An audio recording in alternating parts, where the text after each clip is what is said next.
Hello everybody and welcome to another video, and the first thing you may have noticed is this video is much longer than my other sub 10-minute videos, and that is because I'm doing a GCSE Maths higher walkthrough. So what we've got here, this is a GCSE Maths higher specimen paper, which just means that it's a sample paper to give you an idea of what the real exams are like. And this is paper 1 and it's a non-calculator paper. So what I'm going to do is I'm going to go through the paper question by question, and I'm going to talk you through my thinking and going to hopefully show you all my workings out on how I answer each question. And feel free to pause the video at any time and give the questions a go yourself. So the first thing I'm going to do is just read through the instructions. Now I'm not going to go through all of these instructions because they're not all relevant for this video, but the main thing is calculators are not allowed. Okay, we're not allowed to use calculators, and the diagrams are not accurately drawn unless otherwise indicated. So even if there's a question that with an angle perhaps that doesn't look quite right, that doesn't mean that it's wrong. It's because the diagrams are not accurately drawn. You must show all your workings out, which I'm going to do, and there are 80 marks for the paper, and the marks for each question are shown in brackets. Now this is really important because it tells you, first of all, it gives you an idea of how long to spend on each question. You should spend roughly 1 minute per mark on each question. So if you have a 5-mark question, that means that you should probably roughly spend about 5 minutes on it. And it also gives you some advice. So read each question carefully before you start to answer it. Keep an eye on the time, try to answer every question, and check your answers if you have time at the end. Another thing that I like to use is a highlighter. So when you're reading a question, I like to highlight key words on the question, which I think helps. So let's get into it. First question. So the diagram shows a right-angled triangle. All the angles are in degrees. Work out the size of the smallest angle of the triangle. So the smallest angle, it looks like we're going to work out this angle here. So the first thing to recognise is, well, what do you know about angles in a triangle? Well, angles in a triangle add up to 180 degrees.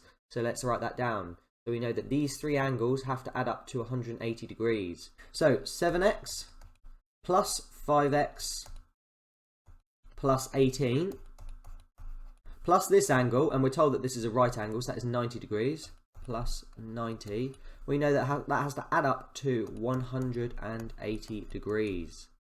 So now we can just simplify this. So 7x plus 5x, that gives us 12x. So it's going to be 12x, and then 18 plus 90, that is 108, plus 108 equals that should be 180 degrees. 180 degrees. And now we just need to solve this equation. So the first thing I'm going to do is I'm going to subtract 108 from both sides to get rid of this 108, and we're left with 12x equals 180. 80 minus 108 is 72. And now we can just divide both sides by 12. So let's divide both sides by 12. And we are left with x equals 6. So we've worked out that x equals 6. Let's go back to the question. Work out the size of the smallest angle. Well, we're working out this angle here. So this angle is going to be 7 times 6. So 7 times 6 is 42. And just to double check that this is the smallest angle, because we know that the diagrams are not drawn accurately, we know this is 90 degrees. If this is 42 degrees, then to work out this angle, well, we can just take all of them away from 180, and when we do that, that will give us 48 degrees. So this indeed is the smallest angle. So the answer is 42 degrees.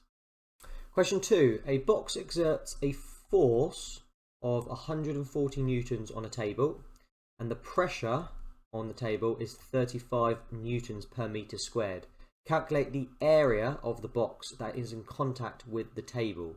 So we've been given the force. We're told that the force is 140 newtons, and we've also been given the pressure. The pressure is 35 newtons per meter squared. We need to calculate the area.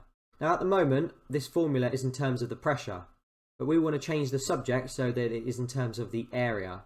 So let's just write out the formula again. We've got the pressure is equal to the force divided by the area. Now, if we multiply both sides by the area, so multiply both sides by the area, we're now left with the area times the pressure is equal to the force. And now we want to get the area on its own. So we're going to divide both sides by the pressure.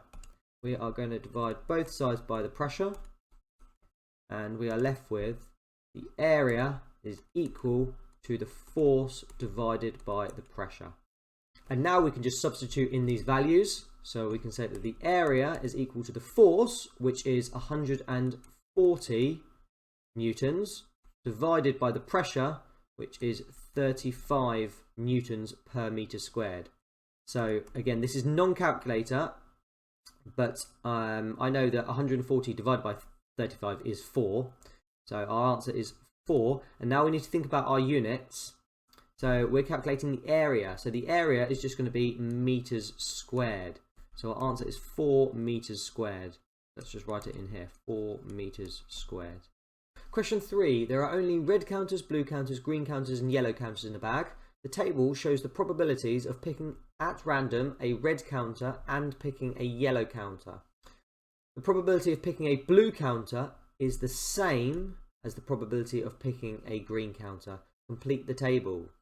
So we know that, well, we've got 2 probabilities, we're just missing the other 2, but we know that probabilities add up to 1. So we know that 0.24 plus 0.32 plus whatever's in here must add up to 1. So the first thing I'm going to do is take these away from 1. So I'm going to do 1, take away 0.24 plus 0.32. That will give us what's left over. So 0.24 plus 0.32, that gives us 0.56. It's going to be 1 minus 0.56, which equals 0.44. So we know that these 2 boxes have to add up to 0.44, but we are also told that the probability of picking a blue counter is the same as the probability of picking a green counter. So these 2 numbers, probabilities, they must be the same. So we can just divide this by 2. So if we do 0.44 divided by 2, and again I'm showing all my workings out, that gives us 0.22. So these probabilities are both 0.22. So let's have a look at the question. It says, well, it just says complete the table. So we've done that. We have completed the table. So we are done. Question 4. A pattern is made using identical rectangular tiles. Find the total area of the pattern. Now, the first thing that jumps out to me is that this is worth 4 marks. So it's going to take a bit of working out here. Now, we're given 2 lengths. We're given this length here, which is 11, and this length is 7. So let's just call this length L for the length. So let's call this length L, and let's call this length here W, just so it represents the width. So W is the width and L is the length. So we can write an equation to represent this length here. So this length, we know it's 11 centimeters, but we also know it's L plus W. Or we could say 2L, 2 lots of the length plus the width. So we could say that 2L plus W, 2 lengths plus the width, is equal to 11. And now we can also do it for this length here. So here we've got 1 width and 1 length. So now we can say the length plus the width is equal to 7. The length plus the width is equal to 7. And now we've got 2 equations with 2 unknowns. We can solve them. So the skill you need for this is simultaneous equations. So we're going to subtract 1 equation from the other. So 2 lengths minus 1 length is just 1 length. A width minus a width, well, those 2 just cancel out. And 11 minus 7 is 4. So the length we know is 4 centimeters. And now if we know the length is 4, and we know that this length here is 7, to work out the width, well, the width we can just do 7 minus 4, which gives us 3. So we found that our length is 4 and the width is 3. And let's just check that. 4 plus 3 is 7. 4 plus 4 plus 3 is 11. Now let's go back to the question. It says find the total area. So the total area, we need to calculate the area of all 4 rectangles. But we know they're identical. So if we work out the area of one rectangle, and we can just times it by 4. So the area of one rectangle, well, that is going to be 4 times 3. It's just the width times the length. So it's going to be 4 times 3, which is 12 centimeters squared. So the area of 4 rectangles, well, we just times that by 4. It's going to be 12 times 4, which gives us 48 centimeters squared, and that is our answer. Now it already gives us centimeters squared here, so we can just write in 48. Question 5. The diagram shows a sandpit. The sandpit is in the shape of a cuboid. Sally wants to fill the sandpit with sand. A bag of sand costs £2.50, and there are 8 litres of sand in each bag. Sally says that the sand will cost less than £70. Show that Sally is wrong. So the first thing again that jumps out to me is this is worth 5 marks. So it's going to be quite a lot of working out here. So Sally wants to fill the sandpit with sand. So let's work out the volume of the sandpit first of all. So the volume of the sandpit, well, it's going to be the height times the width times the length. So it's going to be 40 times 100 times 60. So 40 times 60, that gives us 2,400. And then if we're multiplying that by 100, well, we can just pop on another 2 zeros on the end. So that is 240,000 centimeters cubed. That is the volume, but we need to work out the capacity. So we just need to convert this from centimeters cubed into liters, because that's what we're dealing with. And I know that 1 litre is equal to 1,000 centimeters cubed. So we're going to use this conversion here to convert between centimeters cubed and litres. So we're just going to divide by 1,000. So to divide this by 1,000, that gives us 240 litres. That is the capacity of the sandpit. Now it says there are 8 litres of sand in each bag. So to work out how many bags we need, if there's 8 litres in each bag and we need 240 litres, well, we can just do 240 divided by 8. That will give us the number of bags. 240 divided by 8 is 30, so we need 30 bags. That's how many bags we need. And we're told that 1 bag of sand costs £2.50. So to work out the total cost involved, 1 bag is £2.50, 30 bags, well, we just times £2.50 times 30. It's going to be £2.50 times by 30. So I know that 3 times 25 is 75. So 30 times £2.50, well, this is getting 10 times bigger, this is getting 10 times smaller, so it's still going to be £75. So the total cost is £75. Now let's go back to the question. Sally says that the sand will cost less than £70. Show that Sally is wrong. Well, she's definitely wrong. Sally is wrong.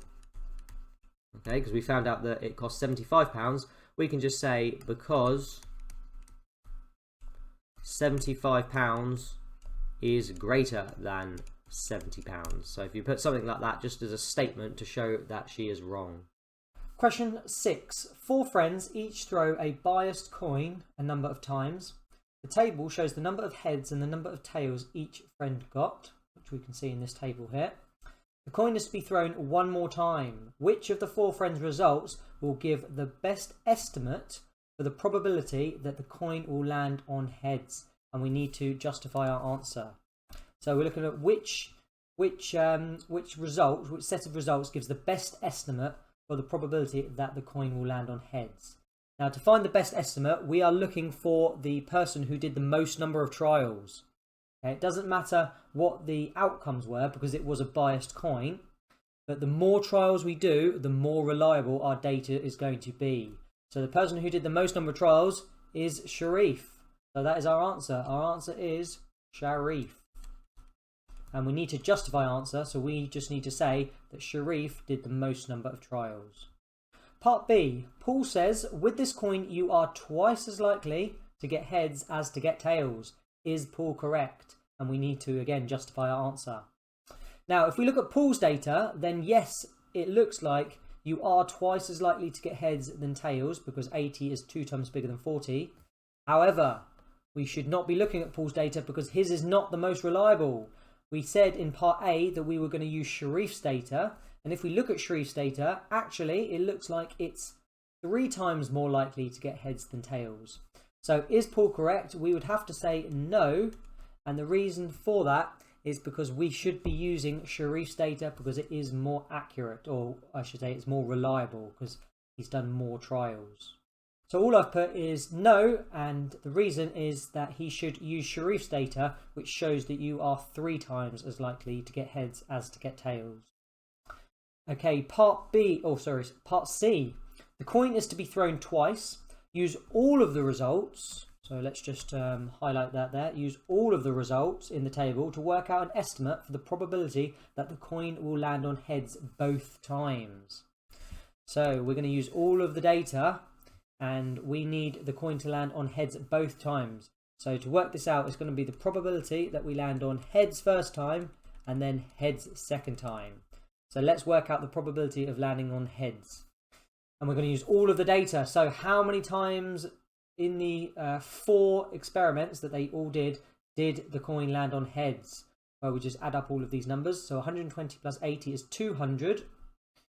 34 plus 66 is 100. So 100 plus 200 is 300. So this is the total.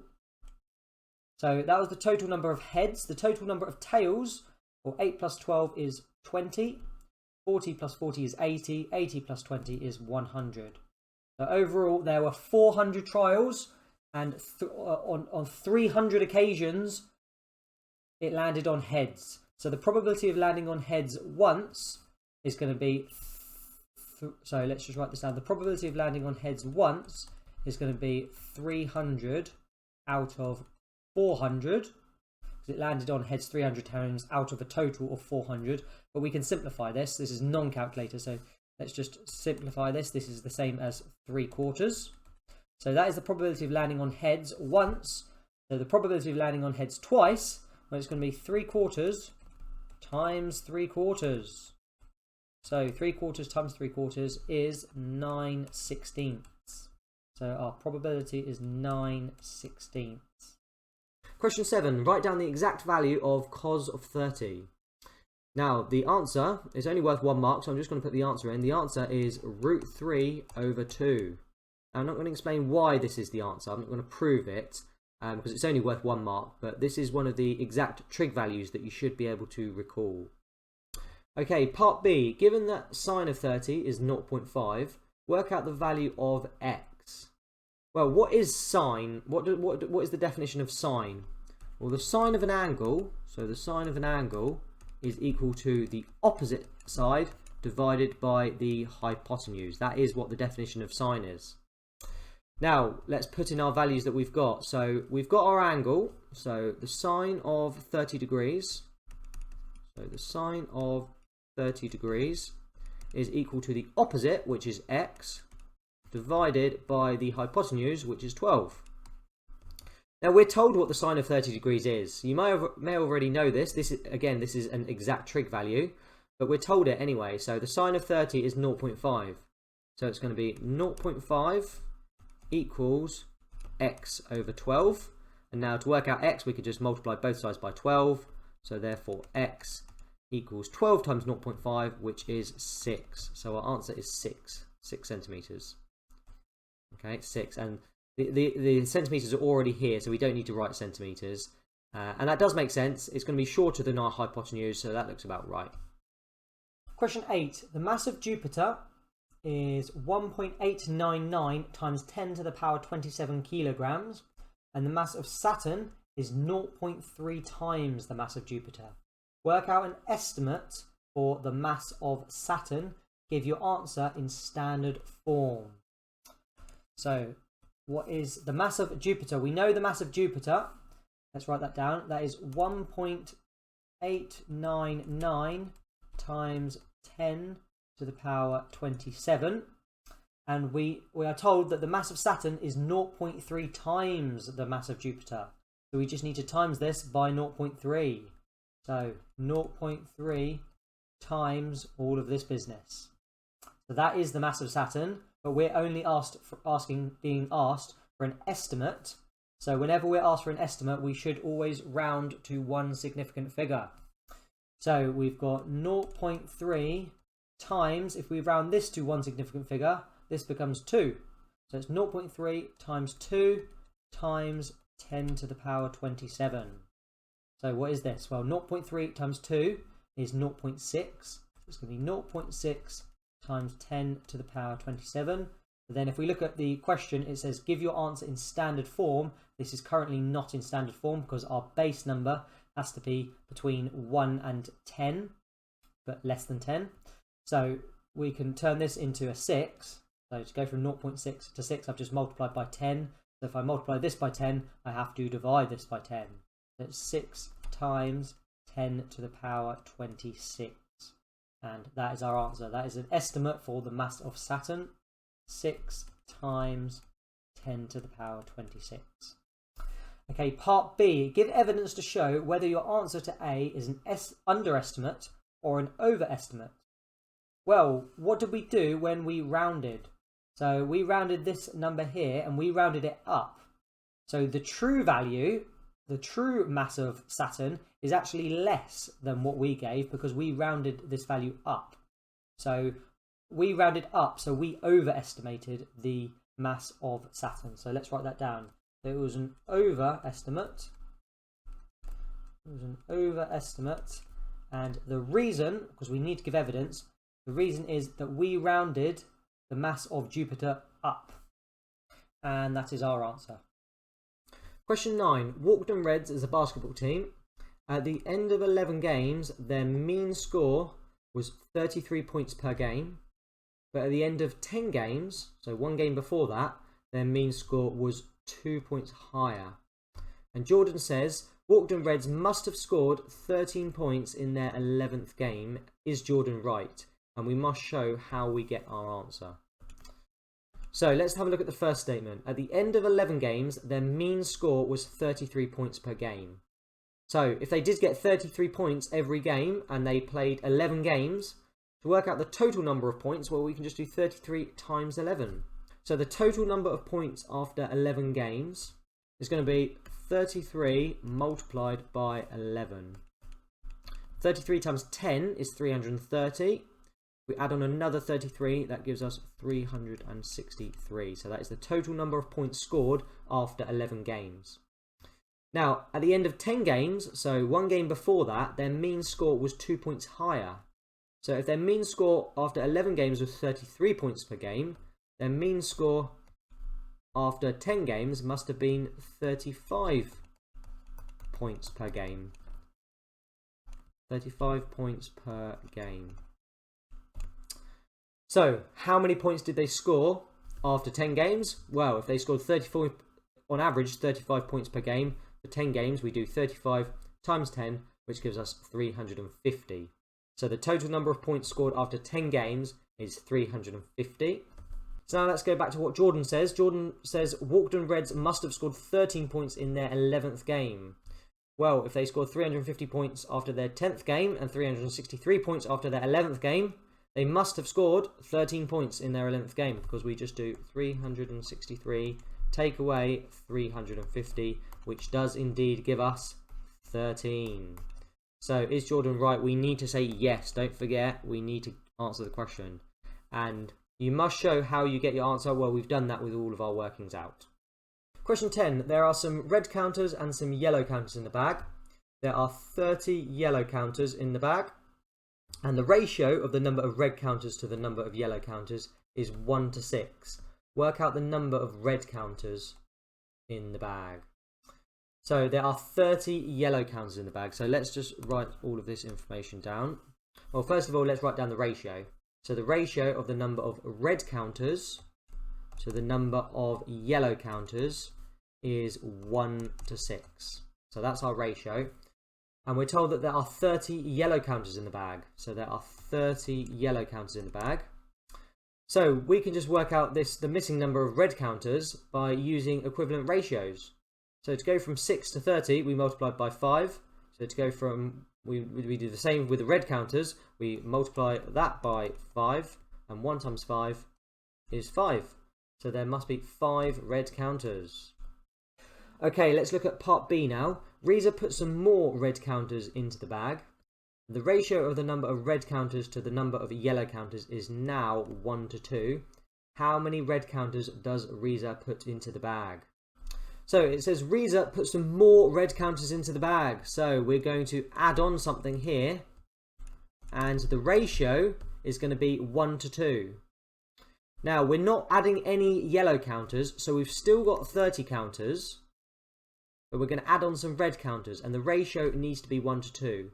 Well, I know that 1 to 2, if we have equivalent ratios, that is the same as 15 to 30. These two things are exactly the same. Now we've got 30 yellow counters in the bag, so we need 15 red counters in the bag. So what did we do to go from 5 to 15? How many did we add on? Well, we added on 10. So our answer is 10. We've added on 10 red counters. Question 11. Write down the value of 125 to the 2/3 power. Well, this is the same as the cube root of 125. All of that squared. Because the bottom number is our root. So we're taking the cube root and then we are squaring it. So what is the cube root of 125? Well, that is 5. 5 times 5 times 5 is 125. So it's going to be 5 squared. And 5 squared is 25. So our answer is 25. Question 12. Sean drives from Manchester to Gretna Green. He drives at an average speed of 50 miles an hour for the first 3 hours of his journey. He then has to travel 150 miles to get to Gretna Green. Sean drives these 150 miles at an average speed of 30 miles per hour. Sean says that my average speed from Manchester to Gretna Green was 40 miles an hour. Is Sean right? And you must show how you get your answer. And again, this is worth 4 marks, so there's quite a lot of working out to do in this question. So let's look at this statement here. It says he drives at an average speed of 50 miles per hour for the first 3 hours of the journey. So this is just the first part. It's broken up into 2 parts. So let's work out the distance he travelled in the first part of the journey. So let's write distance. I'm just going to put in brackets part 1. It's split up into 2 parts. So to work out the distance, if he travelled 50 miles per hour and he travelled for 3 hours, the total distance is going to be 50 times 3, which gives us 150, and that is miles. So 150 miles, that is the distance part 1. It says he then has to travel 150 miles. So the total distance, so let's put distance, and then in brackets total, well that's going to be 150 plus 150. He's travelling another 150 miles to get to Gretna Green. So it's going to be 150 plus 150, which is 300 miles. So that is the total distance. So in order to work out the average speed, we need to know the total time as well, because we know that speed is distance over time. So we know he's travelled 3 hours for the first part of the journey. Now we need to work out how long it took for the second part of the journey. So let's write down time for part 2. We need to work out the time it took for the second part of the journey. And he travelled 150 miles at an average speed of 30 miles per hour. So if he's travelling 30 miles every hour and he's travelling for 150 miles, to work out the number of hours, we can just do 150 divided by 30. And that gives us 5. So that is 5 hours for the second part of the journey. So to work out the total time, well, we can just add these together. So let's write out time and then total. So that's just going to be 3 hours for the first part plus 5 hours for the second part. That gives us a total time of 8 hours. So now we know the total time and the total distance. Now we can work out the average speed. So average speed is going to be the distance. So 300 divided by the total time, which is 8. Now if I'm dividing by 2, I half it. If I'm dividing by 4, I half it again. And if I divide by 8, I half it again. So let's do that. Half of 300 is 150. half of 150 is 75, and half of 75 is 37.5. So my answer is 37.5, and that is miles per hour. So that is the average speed from Manchester to Gretna Green. Now let's have a look at the question. Sean says, my average speed from Manchester to Gretna Green was 40 miles per hour. Is Sean right? Definitely not. No, he is not right, because it is 37.5 miles per hour. Question 13. Make K the subject of the formula. So at the moment M is the subject. We need to rearrange this equation to make K the subject. Well, the first thing I'm going to do, at the moment this whole thing is being square rooted, so I'm going to square both sides. So the first thing, let's just write out the formula. So M equals the square root of K cubed plus 1, all of that over 4. So the first thing I'm going to do is I'm going to square both sides. So if I square this side, I'm just left with M squared. If I square this side, well, that just gets rid of the square root. So it's going to be K cubed plus 1 over 4. And now I'm going to multiply both sides by 4 to get rid of this fraction. So I'm going to multiply both sides by 4. So what am I left with? I'm left with 4m squared equals K cubed plus 1. And now I want to get rid of this 1, so if I subtract 1 from both sides, let's subtract 1 from both sides, and I'm going to do it up here. So we've got 4m squared minus 1 equals K cubed. And now my last step, I want to make K the subject, not K cubed. So to get rid of that cubed, I'm going to do the opposite, so I'm going to cube root both sides. So if I cube root this whole expression, I'm left with the cube root of 4m squared minus 1, and on the right, well, I'm just left with K, and I've got K on its own. So my answer is K equals the cube root of 4m squared minus 1, and the order doesn't matter which way round we put it. Question 14, solve this equation. Now, whenever I see two fractions being added together, I always think we can only add fractions if the denominators are the same. Well, at the moment, these denominators aren't the same. So how do we get them the same? Well, the easiest way to do it is to work out what the lowest common multiple of these two numbers is. And the lowest common multiple is 6x. So if we convert both fractions into a denominator of 6x, so let's just write this down, 6x. So what have I done to go from 3x to 6x? Well, I've multiplied by 2. So I need to multiply this whole fraction by 2. So if I multiply this expression by 2. So x plus 2 times 2, well, that's going to be 2x plus 4. And now if I look at this denominator, to go from 2x to 6x, well, I've multiplied by 3. So I need to multiply this expression by 3. So that will give me 3x minus 6, and now we can add these two fractions together.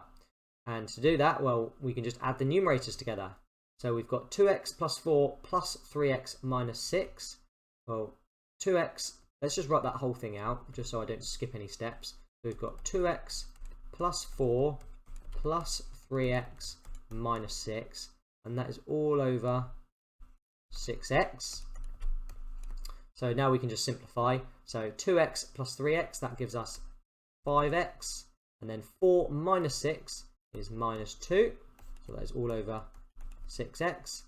And that equals 3. And now I can get rid of this fraction. So if I multiply both sides by 6x, then I'm now left with 5x minus 2 equals 18x. Now let's get all of the x's on one side. So I'm just going to put an arrow. So I'm just going to go up here. So if I subtract 5x from both sides, I'm left with negative 2 equals 13x. And now if I divide both sides by 13, so I'll divide both sides by 13, I'm left with negative 2 over 13 equals x. So my answer is negative 2 over 13. Question 15. Show that this fraction can be written in this form here, where a, b, c and d are integers. So it looks like we're going to have to simplify this and put it in this form. Now, whenever we're simplifying fractions that involve quadratic expressions, always think about factorising. That should be the first thing that comes to your mind. So first of all, let's factorise the numerator. So we've got 2x squared minus 3x minus 5. And to factorise this, we need to find two numbers that multiply together to get the product of these two numbers. Now the product of 2 and negative 5 is negative 10. So we need to find two numbers that multiply together to get negative 10 and add together to get this number here, negative 3. So they add together to get negative 3. So what two numbers multiply together to get negative 10 and add together to get negative 3? Well, it looks like those two numbers are negative 5 and positive 2. So what we're going to do is we're just going to rewrite this expression, but instead of writing negative 3x, we're going to write negative 5x plus 2x. So we've got 2x squared plus 2x minus 5x minus 5. And this technique is called splitting the middle because we've split this middle term, negative 3x, up into positive 2x and negative 5x. Notice how this expression is identical, well, is exactly the same as this expression. We've just split this middle term up into two terms. And the reason I've done that is now this factorises. So if we have a look at these two expressions separately, what can we factor out of this expression? Well, we can factor out a 2x. We can factor out a 2x of that from that expression, and inside our brackets, we're just going to be left with x plus 1. And now if we focus on this expression, we can factor out a negative 5. We can factor out a negative 5, and in our brackets, again, we're going to get x plus 1. And you can just expand that out to check that you've done it correctly. And another way of checking that you've done it correctly is that you should have the same expression in your brackets. So now we can factor out an x plus 1 from both terms. So we can factor out an x plus 1 from both terms. And in our second bracket, we're left with 2x minus 5. Okay, so this is the equivalent of our numerator. We've just factorised it. And now let's factorise our denominator.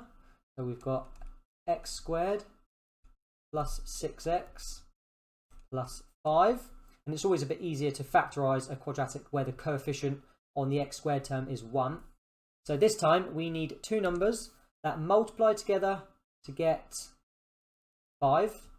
So multiply together to get 5, and they have to add together to get 6. So what are those two numbers? So it looks like they are 5 and 1, I believe. 5 times 1 is 5. 5 plus 1 is 6. So yes, they are 5 and 1. So this now becomes x plus 5 in one bracket and x plus 1 in our other bracket. So now we have got our two expressions. Okay, we factorised both the numerator and the denominator. Let's just put those back into our fraction. So in the numerator, we've got x plus 1 multiplied by 2x minus 5. And in our denominator, we've got x plus 1 multiplied by x plus 5. Now this simplifies quite nicely because the x plus 1 terms, they cancel out with each other. So all we are left with is 2x minus 5, all of that over x plus 5, and that is our answer.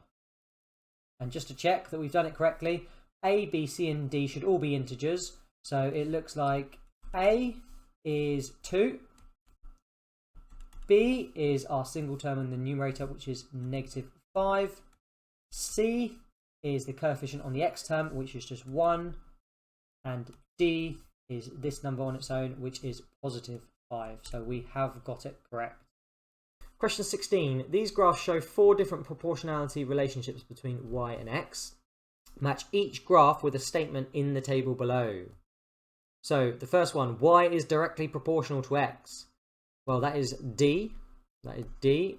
It's a straight line. It's always a straight line when something's directly proportional, and it always goes through the origin. Y is inversely proportional. Well, let's do this one first. I can see this here is y equals x squared. This is our traditional y equals x squared.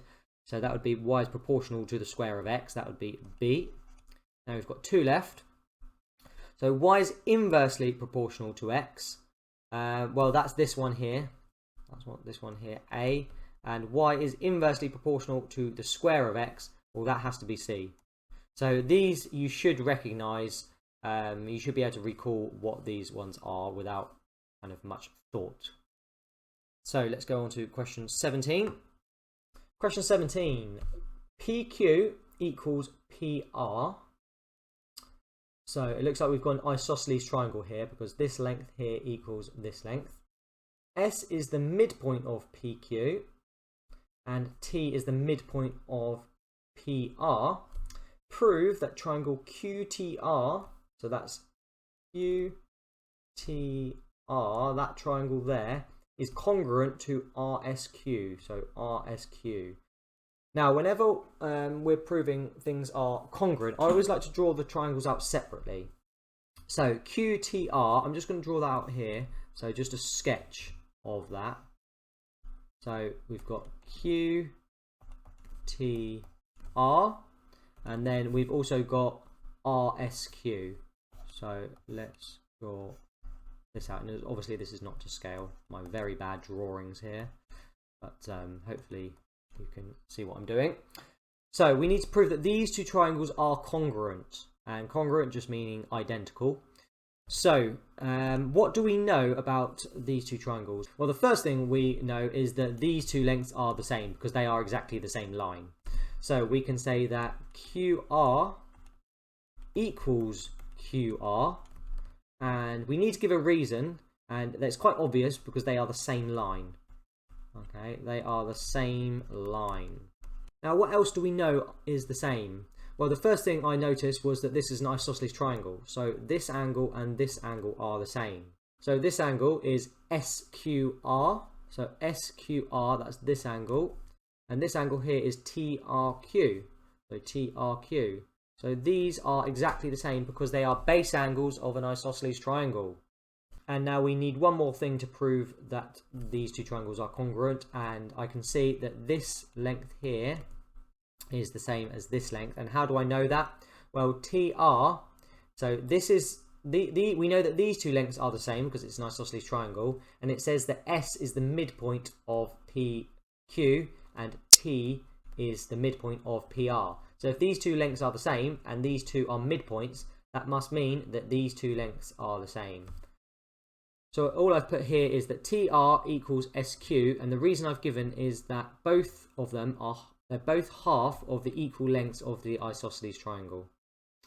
So now we've got two lengths that are the same, two angles that are the same, and two other lengths that are the same. We can say that QTR is congruent to RSQ, and this little symbol means congruent, by side angle side. Side angle side.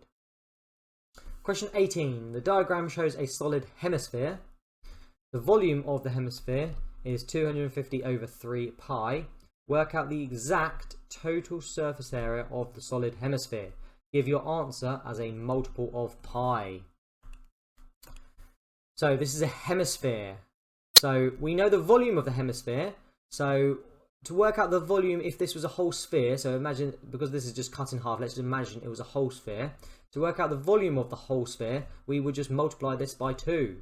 So we could say that the volume of the sphere, if it wasn't cut in half, is going to be 250 over 3 pi multiplied by 2. What does that give us? Well, that gives us 500 over 3 pi. So that would be the volume of the whole sphere. And now we know what the volume of the sphere would be if it was a whole sphere. We can just set that equal to our formula for the sphere to work out the radius. So we can say that 4/3 pi r cubed equals 500 over 3 pi. Because they equal the same thing. This is the volume of the sphere, this is the volume of the sphere, but we just need to work out what the radius is. So the first thing we need to do is just multiply both sides by 3. So we're left with 4 pi r cubed equals 500 pi. And now we can divide both sides by pi. So we're left with 4r cubed equals 500. Now let's divide both sides by 4. So that will be r cubed equals, so that would be 125. And if we cube root both sides, now we're left with r equals 5. So the radius of our hemisphere is 5. And it doesn't give any unit, so it's just 5. So how do we work out the surface area of the sphere? Well, it's got centimeters down here. It doesn't say anything about centimeters in the question, but I presume we're dealing with centimeters as our answer is in centimeters.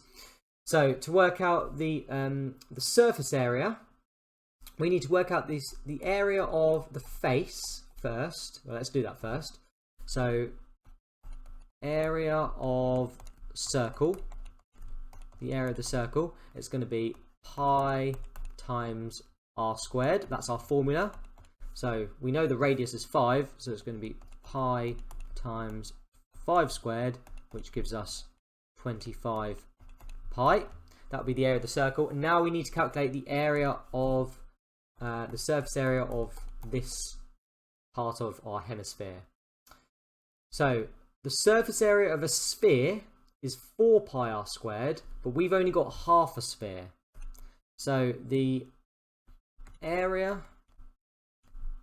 of hemisphere, and the hemisphere, I'm just talking about the outside edge, not this circle in the middle. Well, that's going to be 2 pi r squared. So 2 pi r squared. So it's going to be 2 times pi times r squared. Well, 5 squared is 25. So 2 times pi times 25, which gives us 50 pi. So we've got the area of the hemisphere, the area of the circle. We want to calculate the total surface area. So total surface area, well, it's going to be 25 pi plus 50 pi, which gives us 75 pi. And it says give your answer as a multiple of pi. Well, this is a multiple of pi. 75 pi. 75 pi. Question 19. Simplify fully this fraction here. You must show your working. Now the first thing I'm going to do is I'm going to expand these brackets here. So we've got 6 minus root 5 times 6 plus root 5. Now I can see this is a difference of squares, but I'm just going to expand everything out just because I don't want to skip any steps. So if we use the FOIL technique, so 6 times 6 is 36. 6 times root 5 is plus 6 root 5. And now we've got minus root 5 times 6, which is minus 6 root 5.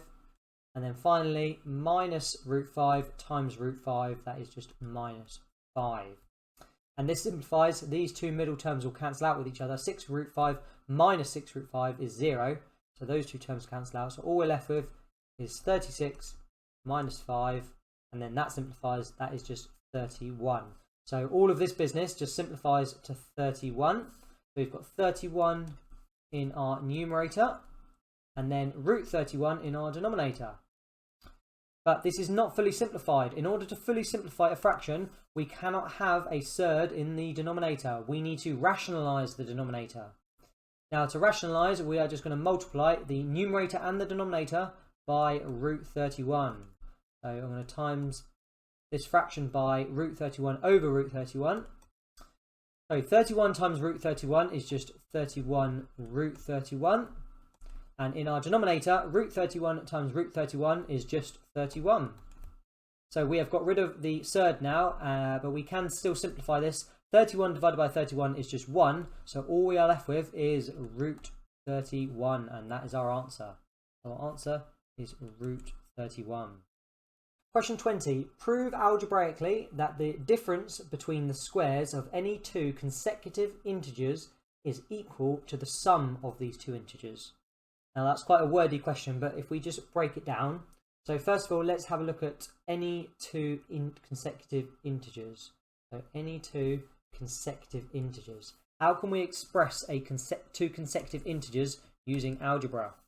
Well, let's just let one of the integers be x. So that is one integer. What will the next integer be, the next consecutive integer be after x? Well, it's just going to be x plus 1. We're just adding on 1. So if x was 4, the next integer would be 4 plus 1, which is 5. So x is our integer, our first integer. X plus 1 is our second consecutive integer. And now we need to look at the squares of these two consecutive integers. So we just need to square them. So we need to square both numbers. So x squared, well, that's quite simple. That is just x squared. But now if we square x plus 1, well, if we put it in brackets, we've got x plus 1 squared, or we could say x plus 1 times x plus 1. So let's expand this out. So x times x, again, we're going to use the FOIL technique, is x squared. X times 1 is plus 1x. 1 times x, we're adding on another x, and then finally 1 plus 1, 1 times 1 is 1. And we can simplify this a bit, so we've got x squared plus x is 2x plus 1. So these are our two integers. Now let's go back to the question. It says, prove algebraically that the difference between these two consecutive integers is equal to the sum of these two integers. So let's work out the difference between these two numbers. So to work out the difference, we're just going to do one subtract the other.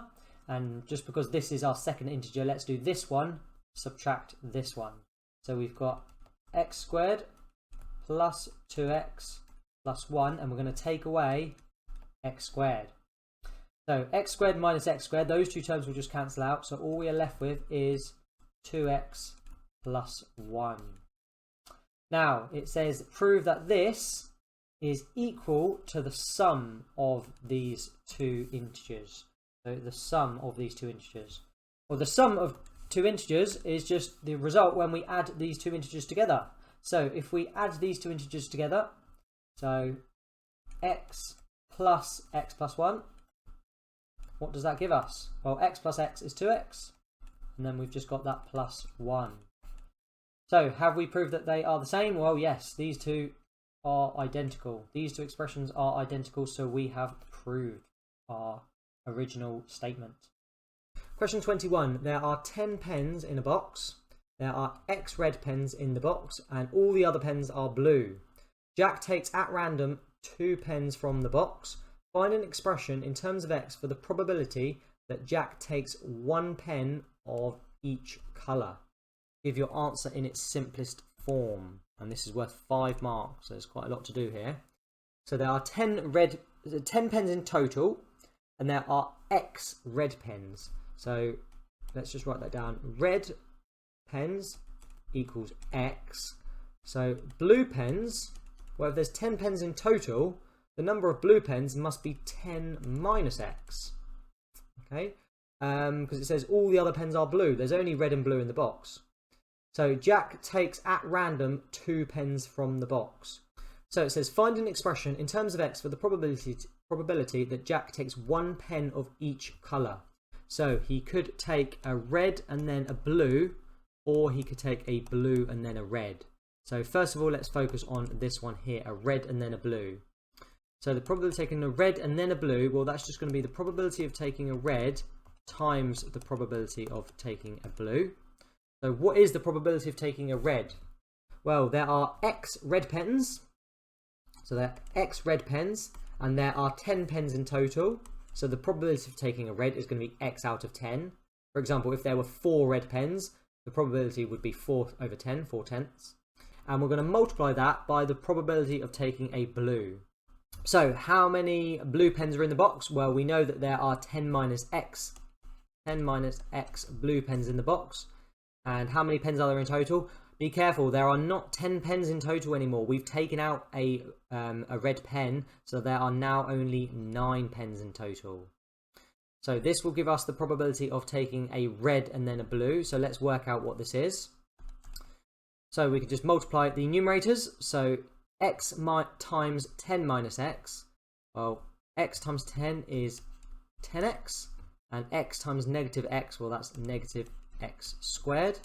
And then if we multiply the denominators, 10 times 9 is 90. So that is the probability of getting a red and then a blue. Now let's work out the probability of getting a blue and then a red. but we don't need to do lots of working out because it's going to be exactly the same. Okay, the order doesn't matter, the order doesn't change the probability, so we can just multiply this by 2. We're just adding on this once more, so we can just multiply this whole expression by 2. So what does that give us? Well, 2 times 10x is 20x, and 2 times minus x squared, well, that would be minus 2x squared, and then all of that over 90. But we can simplify this. We can divide everything by 2. We can divide the numerator and the denominator by 2. So we are left with 10x minus x squared divided by 45. And that is our answer. It does say give your answer in its simplest form, which we have done. Question 22. CAYB is a quadrilateral. CA is 3a, CB is 6b, BY is 5a minus b, which are all given on the diagram. X is the point on AB, so X is on this line here, such that the ratio AX to XB is 1 to 2. So this point here roughly is going to be X, because this ratio of this length to this length is 1 to 2. So let's just write that down, 1 and 2. Those are the ratios, 1 to 2. We need to prove that CX, so this from here to here, is 2/5 of CY, which is from C here to here. So we need to prove that this is 2/5 of this whole length here. So first of all, we need to work out what CX is. So we need to work out what CX is. Well, to go from C to X, we can go from C to A. So we can go from C to A. And then we add on from A to X. So add on AX. Well, we already know what C to A is. C to A is 3A. Now A to X, we don't know what A to X is, but we know that A to X is going to be 1/3 of A to B, because the ratio is 1 to 2. So AX is 1/3 of A to B. So we know that it's 1/3 of A to B. Okay. So what is A to B, or AB? Well, AB, let's write this, well, let's just write this down, just copy this down. So it's 1/3 of AB. So AB, to go from A to B, we have to take this path around here. We have to go from A to C and then C to B. So this path, we're going this direction, be careful with the arrows. This is minus 3A, and then plus 6B. Plus 6b. So it's 1/3 of this. So it's going to be 3a plus 1/3 of negative 3a. Well, that's just minus 1a. And then 1/3 of 6b. Well, that is plus 2b. And we can simplify this. So 3a minus a, that gives us 2a. And then so we've got 2a plus 2b. So that is CX. CX is 2a plus 2b. Now we need to work out what CY is. So we're going from C to Y. So let's write this down. Let's do it in a different colour, just to jazz things up a bit. So CY. Well, to go from C to Y, it's going to be C to B, CB, plus BY. BY. And this is a bit easier to do because we're given all of the information. So CB is 6B. 6b, and we're going to add on by, and we're following the direction, so it's 5a minus b. 5a minus b, which we can simplify. 6b minus b, well, that gives us 5b, so it's 5b plus 5a. Now let's look at the question. It says prove that CX, so this is 2/5 of this. So let's just work out what 2/5 of this is. So 2/5 of 5b plus 5a. Well, 2/5 of 5b is 2b, and 2/5 of 5a is 2a, which is indeed CX. So we can say that that is equal to CX, and we have proved it. Question 23, and the last question on the paper. Find an equation of the line that passes through C and is perpendicular to AB. So it's perpendicular to this line. So we know, let's work out the equation of line AB first of all. So, well, Well, let's first of all work out the gradient. So the gradient of AB. So gradient is change in y. So change in y over change in x. So the change in y, we're going we're going up 4, and we're going across 2. So 4 over 2 is 2. So the gradient of AB is 2. So the gradient of a line perpendicular to AB, well, we take the negative reciprocal of this number here. So I'm going to write gradient of line perpendicular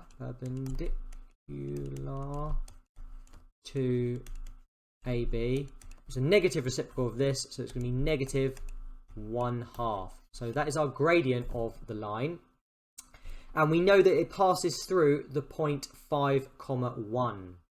So if we just write out our general equation of a straight line, which is y equals mx plus c, well, we can substitute in our values to work out what our y-intercept is. So our y value is negative 1. So it's negative 1 equals our gradient, which is negative 1/2, times our x value, which is 5, plus c. So we can just solve this equation now. So negative 1 equals negative 1/2 times 5 is going to be negative 5/2 plus c. So to get c on its own, we are going to add 5/2 to both sides. So we've got negative 1, which is the same as negative 2 over 2.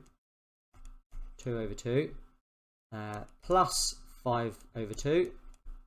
And negative 2 over 2 plus 5 over 2 is 3 over 2. Or you could say 1.5. Or 1.5. So that is our y-intercept. So the equation of our line is y equals our gradient. So negative 1/2 x, negative 1/2 x plus 3 over 2. Plus 3 over 2. And that is our answer. So hopefully me walking through that past paper with you helped somewhat. And I'm going to do a few more of these. So that was only the non-calculator paper. So I'm going to go through paper 2 and paper 3 on the higher tier. But I'm also going to look at some foundation papers as well. So thank you for watching, and hopefully I'll see you soon. Take care.